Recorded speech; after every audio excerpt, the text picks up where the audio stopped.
Hey guys, so I figured this would be an update for my primary vehicle, and at first I discovered a surprise on the front of the Jeep. Until then, another surprise came in, and well, we'll get to more on that later. So let's get started. The first surprise I noticed on the front, I started to notice this last week, but I'm seeing some surface rust on the bottom front of the vehicle. Not sure how this was caused or what caused this at first, but I know at the time my grandfather owned this vehicle.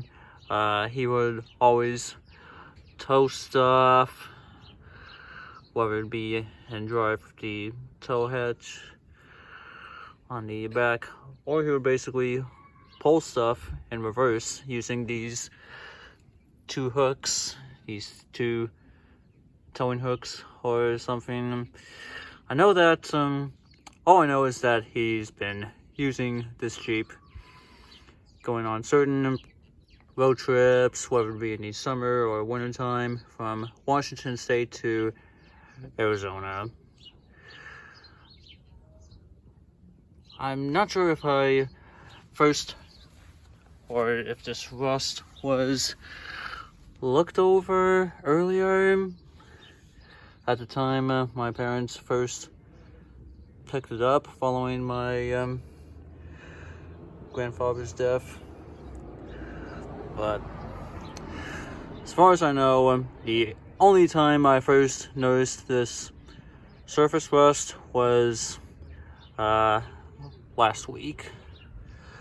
So that will be something that will need to be addressed, because when it comes to surface rust for cars in Maryland, it's common.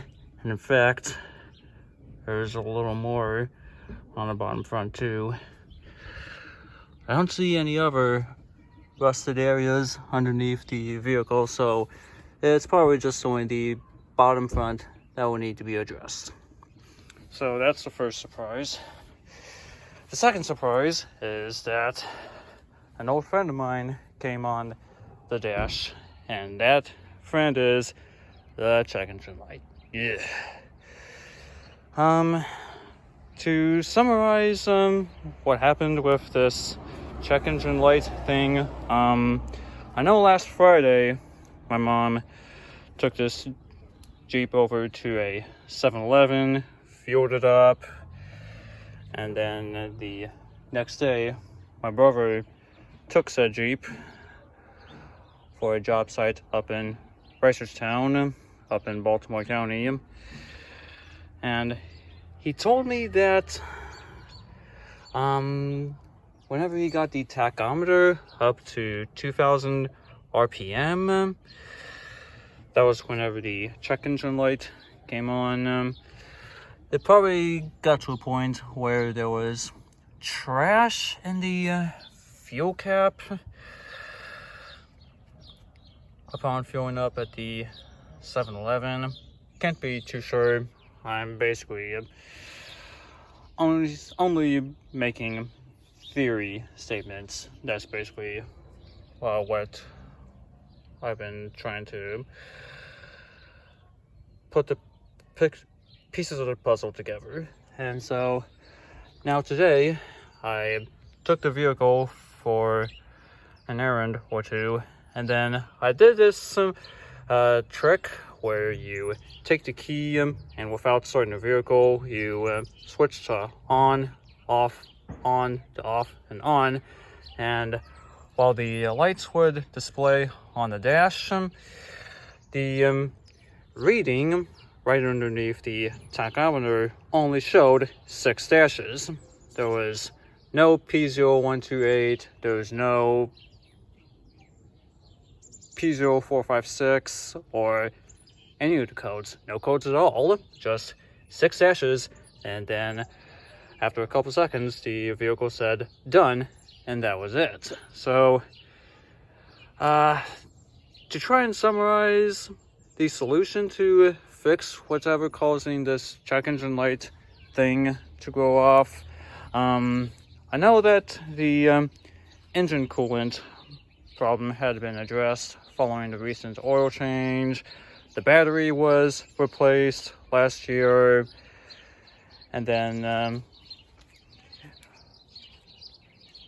at some point from an oil change, the air filter had been replaced as well. So as far as I know, for what's causing this check engine light to come on, it's probably not the air filter, it's probably not the coolant or anything. Probably at a point where check engine light probably came on a short time after my mom fueled up at the 7-Eleven, and I would not be surprised because leaking fuel from a loose gas cap could leave a lot to be desired. So at first I thought that this unpleasant surprise would be the surface rust from the bottom front, but upon checking the check engine light a week later, I'm left with more of an unpleasant surprise. So what a way to provide an update for my primary vehicle. I hope to keep you guys updated in the near future, depending on when this repair is going to take place. The Jeep is due for an oil change in the next month and a half, so I'm hoping there will be a solution to resolve this check engine light and the surface rust too. But shall be it for me, and I'll see you guys in the next one.